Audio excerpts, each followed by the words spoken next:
Yes, report of investigation, program code smuggling task force, file number CE 83003, file name Bernard Zane et al., date prepared June 20, 1985, file number preliminary debriefing of Alan Winchenbach. Synopsis. Alan Winchenbach has provided information as an accompanying witness to 6 successful or attempted drug smuggling incidents in New England as follows. Incident 1, the attempted offloading marijuana in 1979 at Clark Island, Maine, and the successful offloading of marijuana in Stoningham, Maine. See file CC 83206. Incident 2, the successful offloading of marijuana in early 1980 in Bremen, Maine. See file CE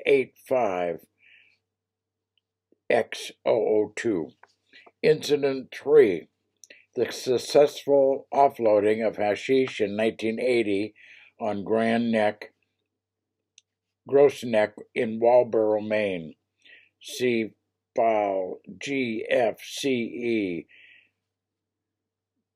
80-4001. Incident 4, the successful offloading of hashish on Grand Neck in Walboro in 1981.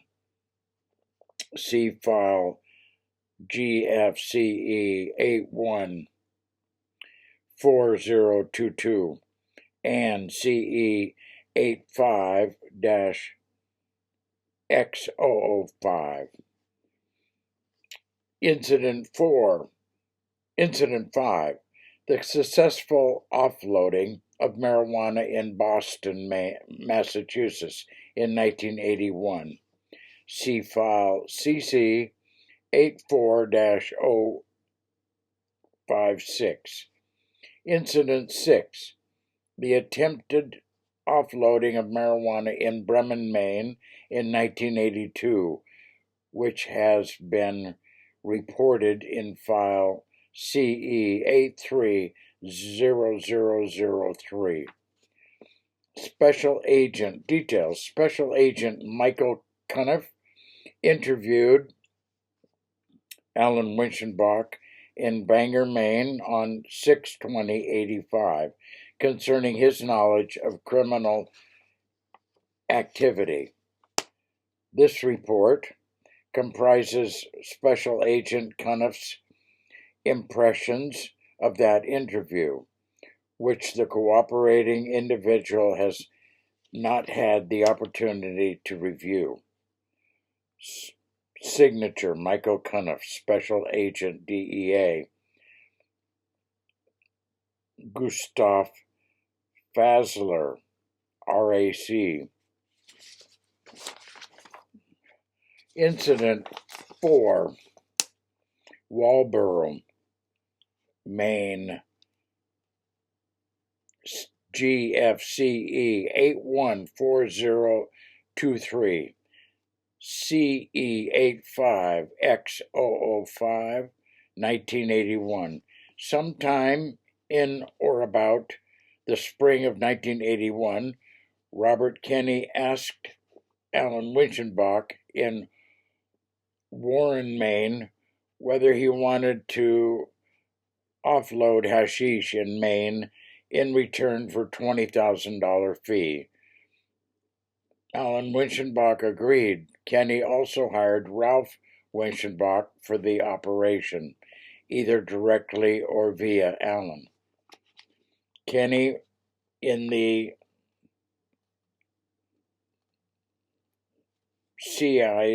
Alan Winchenbach's presence, also hired Craig Pryor, who said that he would ask Steve Pryor to assist and Frank Pryor to help on the operation.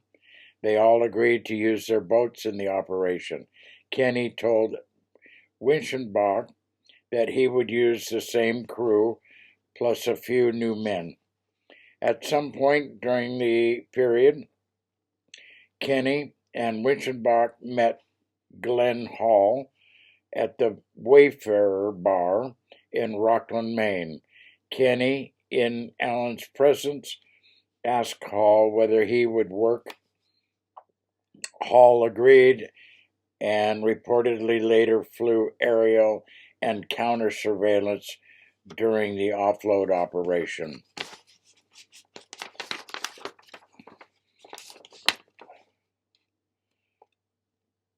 DEA Smuggling Task Force.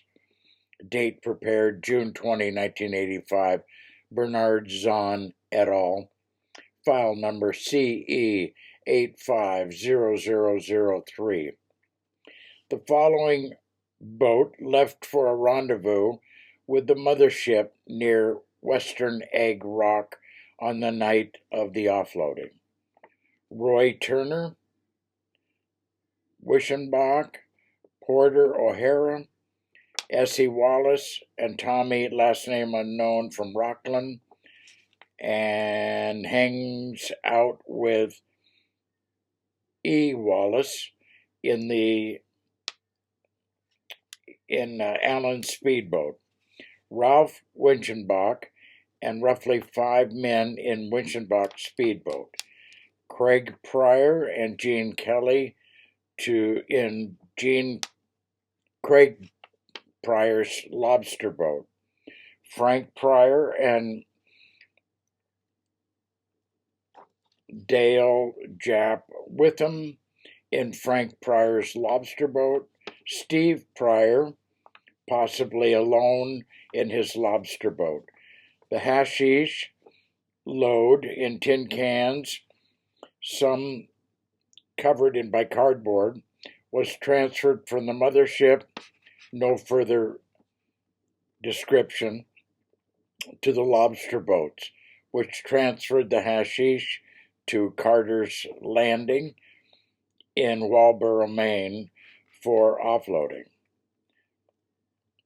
Allen saw Russell Odone on the mothership during the offloading at sea.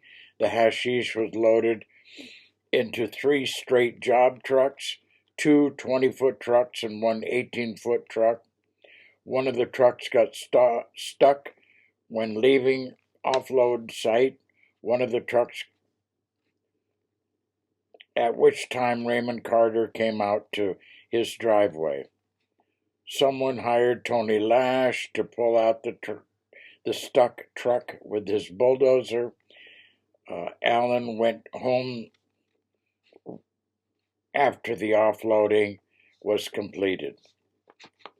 Kenny paid Allen in Ralph Winchenbach's presence $10,000 to $15,000 at Allen's house in Warren, Maine.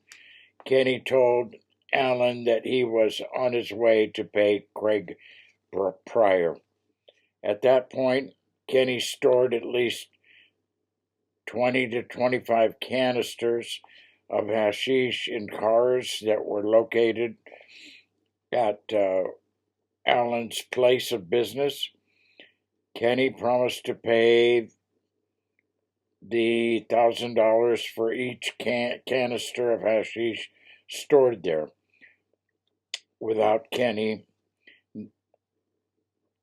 Although Kenny never paid Allen that much. Donald Curtis, Kenny's brother-in-law, and an unidentified male picked up the hashish in Allen's presence and reportedly brought it to Massachusetts.